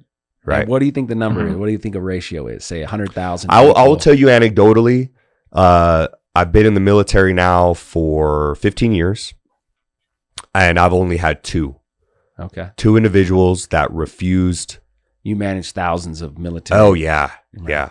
yeah, a lot of personnel. Yeah, 2 times. 2 individuals, separate times. Yeah, they wouldn't be led. They not on terms that were realistic or productive. And so that's just a personal experience. So I think the ratio is very small. Now there are a lot of leadership challenges. Individuals who are leadership challenges, but you just need to find the right dials, right? Like your keyboard or write this. Yeah. Find the right dials to get it all leveled, and then you can lead them. Mm-hmm. It might be a tenuous relationship, and that's fine. It doesn't have to always be roses and sunshine, but they'll be led. Yeah. They don't need to be someone that you want to go get a beer with after work, right? But at the end of the day, it's like, hey, you're assisting in getting to the goal. You're assisting in actioning the vision, and they'll play ball. Yep. It might be tenuous, and you're not going to write each other Christmas cards, but they'll be led. Yep. But very, very rarely, like I said, anecdotally, I've had 2 come across my life in the military, and that's after having been in a position of leadership over a lot of people in a lot of time. That's cool. Do you feel like in your thesis, we'll wrap this up with the last question, then we'll get into the death race. Oh God. Do you think when you were writing this thesis and thinking about this and using this, practicing this, what you've discovered, these tools and these ideas that you have, and you still are a leader of many people. So you use this, you put it in practice every day. How much of that influences the way you raise your kids? Oh, it's a ton. So then do you think there's a correlation, but it's not there's not direct, I lead military men and women in this job, and I lead my kids to be successful and healthy and provide benefits to the economy, right, to humanity, right? Like raising children. It's not direct. It's not what happens here is going on there. But you use these and you practice these ideas with the kids. Yeah, absolutely. I think absolutely you do. Yeah. I mean, excuse me, it's different. Yeah, you're kind of just teaching them what you know and what you're applying and why you're doing it. So it's like your foundation to talk to them. It's the foundation to like teach them these values. Because you're ideas. As a parent, you're a leader, right? At the end of the day, you are leading your kids. You're their primary leader, arguably for their entire lives, right? At least until they're an adult, for sure. Yeah. You're their primary leader. And so you're leading them to hopefully be a productive, successful, contributing member of society. Sure. Right. Mm-hmm. I think you have to apply a certain amount of those traits and principles. You dial it back and forward with some of them, right? Sure. To be effective at it. Right. Yeah, it's interesting because love, right? Love is the family side of that thing that you have, and I'd argue, your vision is one maybe not full of love, but your compassion is love driven. Absolutely. Your humility, right? These other things you got going on is love driven. So there's that. I think that foundation between charisma, right? Are you pumped to be a dad? Yeah, right. Are you? Do you have that energy for your kids at your, when they're out in the ballet class or at the baseball game, that you're pumping them up, right? That's I know you're tired. I know you're hurting. Yeah, you come home from a long day of work, and you know what? They don't care. That's not a nitnoid, nor should they. No, they care that dad's home or mom's home, and now it's playtime, and you need to be all right. Let's do this. Well, it's for me. It's fantastic personally. They lift me up. I'm like, yes, I love being fucking home now. Like, the day was what it was. These kids just are on another level, and you just go on them and go into their world. And it's awesome. Yeah. It's awesome. Yeah. That's awesome. Yeah. As a giving me, the foundation, man. I can't screw up when I become a Hey, there you go. There you go. You can't. You literally have no excuses, Skivo. You should be I got zero multi-millionaire, Successful contributor. Dad to of the society. year. Dad of the year. Dad of the year times I'm just gonna 18. have one of those. Yeah, it's one of those cheesy cups. Like, Yep. Just World's best that's dad. my trophy. World's best dad. Yep. Bang. We'll get you a copy. That's awesome. All right, man. You got anything else? I was gonna say, but I think well, one last question, and this is for both of you. So, like you said, how as fathers, how do you challenge your children? And this specifically goes into that compassion trait, right? Because you don't want to coddle them to the point where they're self-reliant on you. So how, as parents, how do you challenge your kids so they can get through those stressors in their life and they don't, as opposed to, falling and collapsing and, coming back to you, which that will happen, right? But how do you put challenges forth in front of your children to see that growth? A simple analogy I think is I wouldn't peel the orange for my child because the kid needs to know how he likes his oranges. Does he like it with a little extra white stuff on it or not? I don't like the white stuff. So if I peel their oranges and I take all that out and I hand them peeled oranges just to eat like I like them, what am I doing for them? Yeah. Right? Like hand them the orange and watch them. How do they like it? Yeah. And then bang, you just get on their wavelength and you start communicating. I mean, look, it's not going to work out well, right? You can talk to them. My kids are still so young, even though Celine seems like a 21-year-old. Yeah. And she'll repeat stuff that's like, wait a minute, do you actually get that word? Like, yeah. Celine's blows my mind, dude. Like when I was visiting last, I had a full-blown conversation with her. And and it was just like she still talks about this is better than most conversations that I have with her. This is crazy. Dude, his kids are all huge human beings. They're in the 99th percentile across the board. His daughter, awesome. A year younger than mine, or what is it, year and a half? She's not even 2 yet. Yeah, so she's almost a year and a half younger. Same height. Yeah. The boy is just like a 5-6-year-old. I mean, his kids are crazy. He's huge. I think to answer your question, Skips, I think I like the notion of intentional discomfort for kids, for people. Okay, we live in such a comfortable lifestyle. Yeah. In today's day and age, based on advances in technology, largely, right? Yeah. That you can go through life, or by extension, you can put your kids through life having very little discomfort. Yeah. And that is completely to their detriment. So I like to inject intentional discomfort into my life personally to kind of recage who I am and what I feel that I'm made of. And I think this will be a perfect segue into the death race. Yeah, I like that. And I like to well done. And I like to impress upon that with my kids. So what's that look like, right? It was raining in San Diego 2 or 3 weeks ago. Hard rain. We don't get much hard rain in San Diego or in Oceanside. So I said, all right, Max, we're going outside. And he's like, what are you talking about? Pouring rain, Dad. Pouring rain. And I was like, so what? What are we afraid of? So it's pouring rain. We're going to go out there. And until we're soaked through, we're going to be cold because we're coming from a warm, dry environment to a transitional environment until we're soaked through. But once you're soaked through, you're fine because it's not that cold in San Diego. It just happens to be pouring, which is rare. So we went outside. No raincoats. Yeah. Just what we were wearing. Wow. And we played. Yeah. Turned on the discomfort right up front. He's like, I'm cold. I don't like being wet. Yeah. When you're first getting wet, Yeah. that's coming from dry and you have clothes on. That's uncomfortable. Yeah. Right? Yeah. And then, but once you're completely wet, you're fine. It's on, if it's cold outside, if the ambient temperature is cold, that's going to be a little bit less comfortable. But perfect example. So we're out there playing. Yeah. And and that's a little drop in the mental resiliency bucket. Right? And then you come back inside, you dry off, he's fine, and he's a little bit more resilient. And building that resiliency in our kids, because as a society in America, we are so not resilient anymore. We're so brittle that building that resiliency in your kids, I think, is paramount to their later success in life. Could you argue that you can get that through watching YouTube? No, I think you have to experience hardship in a controlled environment. This isn't a Gogi where it's like, hey, go out into the woods, 7-year-old, try to survive, see you in 15 years. You know what I mean? It's not that. Yeah. It's controlled environment. Right.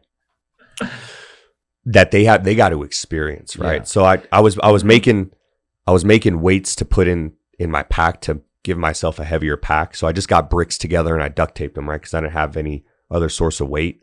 And so Max is watching me and he says, I want to do that. So I said, well, I'm intentionally adding weight to my pack for when we walk around the neighborhood now. This is something that I want to do. He goes, I want to do it too. So I got a brick, and duct taped it so that it wasn't, those little chunks weren't coming off and stuff, and threw it in his pack. Right. And so he walked until he got tired, which was before our lap had ended. And I made him walk just a little bit more after he was tired. And then I took his pack. And I said, hey, this is where you ended up. Tomorrow, if you want, let's try to go further. Yeah. Right. A little bit of intentional discomfort.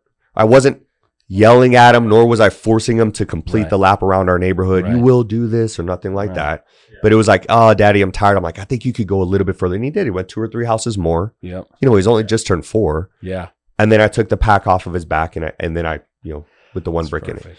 Yeah. So because but you got him to work through that mental barrier. That's exactly right. He hit a wall and you're like, no, you got more. And he's like, oh yeah, you're right. I do have a little bit. Any problem so you experience later in life will require resiliency to get through. You get fired from a job, that's tough. You fail a class, that's tough. You break up with a girlfriend with whom you've been your first love, that's tough.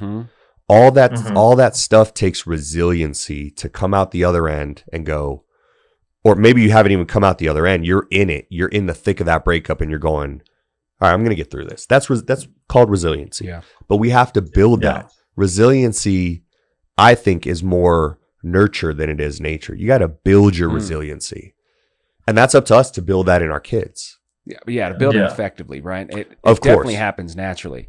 Yes. But how you deal with it, how it affects you, how you get through that, how you take that on as a young adult, you can definitely, get them well prepared, right? And have a lot of tools to handle that situation. So that's, building them a tool, helping them build a toolbox for them. Absolutely. Because they don't have any tools. Right. They're not born. You got to give them those tools. Right. That's up to you to give it to him or not. And so do you want your kid to grow up and now he's 18 and he has a hammer? Well, if all you got is a hammer, you better hope that every problem's a nail. Right. Just hitting everything with a hammer. But if you build that whole tool belt, Tim the tool man, right, and you got everything, then you can handle different problems. So that's what I think. Right on. Yeah. Let's get into the death race. We are talking about the PBE podcast with David Campbell. Hey. This guy that I've been looking at across the kid table in kindergarten, playing basketball against you, fucking wrestling. You've always been a pain in the ass, physically. Yeah, I could see that. You've always been. But mentally, it's been amazing. I would not be who I am today, for sure, without question, if David Campbell wasn't in my life. Oh, thank you, man. That means a lot. Dude, thank you. Your hustle, your clarity, all these things that we've been talking about, dude. You just exuded that. Thank you. No, dude, for sure. Yeah. And I always wondered, did you actually make a profit when you were dubbing CD, like the first human to dub every CD through Napster? What was it called? That was my Napster. Napster. It was my first side hustle. So Skip's first side hustle, right? Eminem's blowing up. This is a side story, but I'm a serial side hustler. Back before this term was coined, right? And so I'm in 6th grade or 7th grade. Oh, this is 1998, 1999? Yeah. Okay. And I tell my mom, I say, I was in 8th grade, about to enter high school. Okay, and I tell my mom, can you buy this CD burner for me? This thing was as big as the table right here. Had 2 slots, one for the CD, one for the blank CD, and it would transfer it on. Yeah. And it was at Fry's Electronics, and it was like $400. Not inexpensive. No. This is expensive. Right. Yeah. And my mom's going, what are you talking about? And I'm like, follow me here. I've ran the numbers, Mom. I was like, I will have your money back to you in 6 months or less with interest. I'm about to enter high school, right? So what I do was I would go on Napster, and I would download these CDs. You would recreate the same list that was on the ones that you went and bought at Best Buy. That's right. You would straight up create what they wanted for $12. And I would put it on, and I was selling these things like you could not sell them as fast as I was selling He them. would get at school. His backpack would look like he's full of books. You'd open that Full shit of up, CDs, man. CDs. I made gosh, I think by the time, you know what put me out of business? It didn't break or anything like that. I'd been doing it for such a long time, for a year or two, that computers started coming out with their own burners on the tower. Burners, yeah. And so people could do it themselves. If they were technologically savvy, they could theoretically do it themselves. But by the time that came to fruition in 2002 or whatever the case may be, I had made like a couple grand off that. Paid back my mother, and had a little. Yeah, that was my first of many. I remember side hustles, dude. Yeah. Just did it. You fucking did it. I always wanted money in my pocket, man, and I was like, I'm going to work for it, you know. So what do I need to do to work for the money? And yeah, and that's probably what blew up your network so bad too. By the time you were graduating high school, you knew every person, in the fucking high school. Hey, I want this CD. Yeah. I mean, like, these are 1,000 kids. Yeah, we graduated with 1,000, a little over 1,000. Yeah, something like that. We were the first ones that went over 1,000. Yeah, I think you're right. It's a lot of freaking kids. Dude, well, I want this Eminem CD. I'll get you this Eminem CD. I'll get you this Eminem CD. No problem. Yeah, I'll get it for you. I got one right now in my backpack. Did you ever get did you create Now CDs before there was Now? No, I never got into that. Can you imagine these compilations? No, I just did see people wanted whatever the CD was, right? I want this Ice Cube CD, or I want this CD. They didn't want mashups. I did that for girls. Here, listen to this CD. These songs make me think of you. We all did that, right? We dubbed a tape or a CD. You did that. Was I the only one? No, I did that all. Yeah, freaking today. You dub a tape, right, Skips? Of course, yeah. Just like freaking hilarious. All these sappy love songs. I made you a mixtape. Here's a track list. Right, the track list on the little outside cover of the tape or the CD. Right. Yeah, that's the only time I did that. Yeah. Ridiculous. This is how you make me feel. Girls. This is how, especially track 8. You're really right. Let's do this, dude. So you're freaking going in, and you're intentionally making yourself uncomfortable by competing in what's called the death race. Can you just give us a rundown real quick? Yeah, and what we're talking about? Yeah, which death race is it also? Okay, so it's a Spartan death race, and it's billed as, one of, if not the toughest race out there. Joe DeSena, this is a brainchild of Joe DeSena, who is a founder and CEO of Spartan. Okay. It's on his personal ranch in Vermont. Okay. And it's a race that happens twice a year, one in the wintertime, one in the summer, so semi-annual. Okay. There's no defined distance, there's no defined time, and there's no published obstacles. So you come there with a set of pre-instructions, and it could be 24 hours, it could be 96 hours.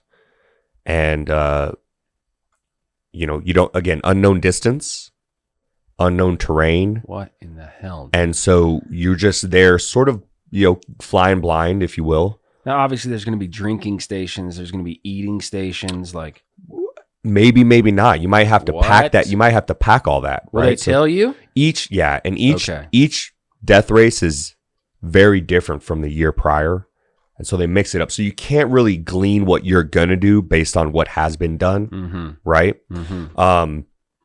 It has an extremely high attrition rate, as you could probably imagine. And then that's it. It's last people standing, right? You try to go until the end. So this is, as far as intentional discomfort goes, I think this is about as extreme as it gets. I really like Joe. If you ever listen to any of his podcasts or his new show, No Retreat, I really like, and I'm in sync with his values and beliefs as a person. In addition, I really like Spartan as an organization. I think they facilitate fantastic races. Wow. There's a lot of camaraderie. There's a lot of esprit.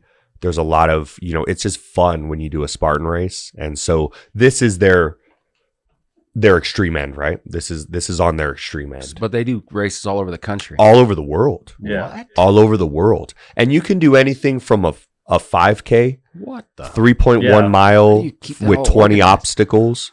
Wow. All the way to their, you can do their ultra, which is a 50K with 60 obstacles, which I did last month. Has anybody died at a Spartan race? Not that I know of. I mean, individuals will get injured because you are going over, under, through obstacles. Right. Yeah. Monkey bars. Yeah. Okay, so you could go ahead, Skips. I have to read this because I just pulled it up on the website, and just like I was kind of like just skimming through it as you were going, but this is what the website says. Death races take place in unexpectedly challenging terrain of the Green Mountains in and around Pittsfield, Vermont, and have lasted over 70 hours. We provide no support. We don't tell you when it starts. We don't tell you when it ends. We don't tell you what it will entail. We want you to fail and encourage you to quit at any time. Yeah. And if you watch the very limited media of previous death races, I think it exactly falls on that line. Mm-hmm. They're not there this isn't a race that they want you to necessarily pass. You have to fly in the face of adversity and get after it. And you're either going to have that physical and mental toughness or you're not. And if you don't, they're unapologetic about it. And they take your bib. You get a race bib. Yeah. It says death race and your number. They take your bib and you're sent packing. And there you go. And that's it. And if you finish, there's no fanfare. You get a skull. That's your finisher's medal is a skull. Yeah. So that's it, man. So I'm going to try my hand at it. And I'm going to go there with the expectation that it's going to be very challenging. It's going to push my boundaries both physically and mentally. And I really like what Joe says. He says you get to meet yourself. And I love that because you get to meet your true self. Like when you strip it all away. Yeah. And you're not in a comfy, cozy serpentisphere. It's not that comfortable. It's comfortable. and you strip it all away and you're cold and you're wet and you're tired. Right. Who are you? Yeah. Who are you when that happens? What are you made of? What's your metal? And that's meeting yourself, right? Wow. And that's tough. Jeez, dude. Yeah. You do it, I think everybody does it. It has to. Everybody has to have that event or those events, that time, no matter how cush your job is, no matter how, handled your life is given to you or, how rough it is. Everybody finds out who the heck you are at some point. Some point you do. Yeah. Some point you do. And the great thing about it is there's different barriers for each person, right? What it takes for this person to really know themselves, maybe less more than what it takes this person. But everybody has that. And I think that everybody should get there. It doesn't have to be necessarily with their race. It could just be with you trying something that you've never tried before. Start a business. And when you strip it all away and your business is floundering, right, and you're in the red and you're working 60-hour weeks, 70-hour weeks to try to get this thing off the ground, do you fold? Do you pack it in? Right. Because you've met yourself and your true self goes, this ain't for me. I'm going to go back to the job that I had where I was making a decent living. Right. Or do you double down and go, you know what I'm saying? Yeah. Like everybody should experience that, meeting your true self and looking at that person and going, I like what I see. Yep. or I dislike what I see. Sure. Let me work on that. Yeah. Let me break down these barriers. Reminds me of a quote somebody wrote up saying, just impress the 8-year-old you and the 60-year-old you. Ooh. Or the 80-year-old you. 8-year-old and the 80-year-old you. Yeah. Always keep that in mind. Always keep your, make them impressed. Yeah. Do it for them. Make them proud. That's the mindset you got to have, I guess. I mean, that's just a way to put it. Yeah. Yeah. Yeah. And at the end of the day, what's great about these these type of events is you could opt out at any time. You just say, I quit, I'm done. Yeah. And so they'll want that. Sure. And so it's really, it's even tougher because you don't have them going, no, you're not quitting. You ain't done yet. There's none of that. Right. They're going, hey, if you want to end the pain, just give me the bib, man. You're done. Yeah. And so they make it so easy. And so you have to go against that grain and go, no, I refuse. I'm not going to quit. I'm going to keep moving 1 foot plodding, 1 foot in front of the other. Yeah. Mental discipline, physical discipline. I was going to say, and it's even tougher that you don't have this defined endpoint, right? Because, when there's a defined endpoint, you're like, hey, I'm halfway there. I'm almost there. Like, I'm almost there. Yeah. You don't even know. Yeah. I'm on the stretch. You're just like, you could be, 100 feet from the finish line, or you could be, 48 hours away from the finish line. That's right. Yeah. That's what makes it the unknown, right? Because when you have known distances or times, you have that hope there, right? I could look at my watch and go, all right, 15 more miles and I'm done. Let's just count it in fives. 5 more miles, 10 more miles, 15. Yeah. Unknown is just more mentally taxing. But again, that is supposed to tax you both physically and mentally. Right. Yeah. Right. I mean, it's literally there for people around the world, anyone that wants to, that's willing to come and basically sharpen their metal. That's it. That's why that event exists. That's it. Like, just come in and know where you are physically and mentally right now in your life. Do you come and make it 1 hour? Because some people will show up and the first hour they quit. Maybe that's enough for them. And or maybe it wasn't, but that was their endpoint, and now they need to go back and work on that. Right. Yeah. Right. Maybe they go, no, I had more in the tank. Why did I let myself? Do you make it 48 hours? Do you make it to the end? Yep. Do you get injured and now you need to work on that physical aspect? So, I think meeting your truest self. Wow. Like Joe says, you're going to meet yourself. I think there's something unique about that. For sure. And really cool about meeting yourself. I was going to say, yeah. And just like you said, putting not knowing the end point, because, when like playing in a soccer match, right? Like, I know I have 90 minutes, right? I know what my body is capable of doing in that period. So this is how I'm going to allocate my energy, right? So when you don't have that endpoint and you don't know the obstacles that are in front of you, like you said, hey, you turn a corner and it's like, oh, now like I'm looking at this image here. Now I'm army crawling in mud under barbed wire, right?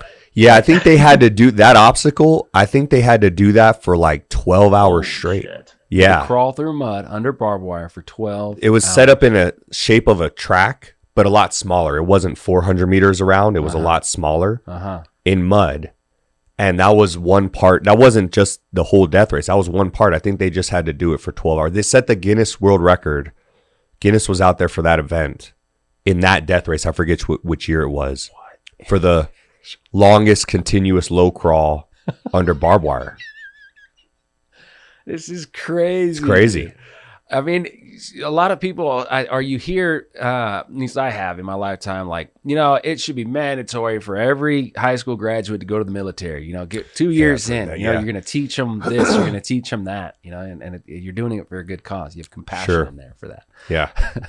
But I think they should just go do this fucking Spartan race, dude. Like, you learn it all in about 24 to 96 hours. Yeah. You know who you are. At least right there. There's other distance. There's distance because death race doesn't have a defined distance, but there's known distance Spartan races that I think kind of put that check in the box. I think it has to be unknown. You have unknown, to have just kind of do the unknown. Some of their long distance events are, like I said, I did their Spartan Ultra last month, and that was 30 miles, 60 obstacles through the mountains. That's challenging. That again, known distance. I know when it's going to end, so there's something to be said about that. But that was not easy, right? That was challenging. Mm-hmm. Yeah. So that's it. So we'll see. So Troy was saying, like, I can't just show up to this event and compete, right? Like, there's a series of steps that you need to do. I don't know if you talked about that while I was gone. Yeah. So there's a lot of pre-instructions. One of which is to be on a podcast for this particular year. One of which is to be on a podcast or get published in a local newspaper talking about the death race. So reached out to Troy and said, hey, would you have me on? And that doesn't need to be the entirety of our discussion, but we could talk about the death race. Right. And so there, you're right. You can't just show up. You got to sign up. And then there starts to trickle out some pre-instructions. Then eventually they'll have a gear list, which they haven't published yet. And, eventually they'll have a general time at which to show up. And so all that'll be within the, the coming months. So it's pretty ingenious, dude. Build in the advertising for the event, which, it's not now knowing more about it and knowing this guy and hopefully doing a podcast with this guy. Oh, Joe's name? great. Joe DeSena. Joe DeSena. He is awesome, man. He's been on Joe Rogan. He's done a number of interviews. Dude. Then he's got to be on the fucking PBE podcast, dude. Yeah. Come on. He's awesome. Awesome guy, yeah. Seems like it. You're pushing something that at the end of the day is definitely beneficial.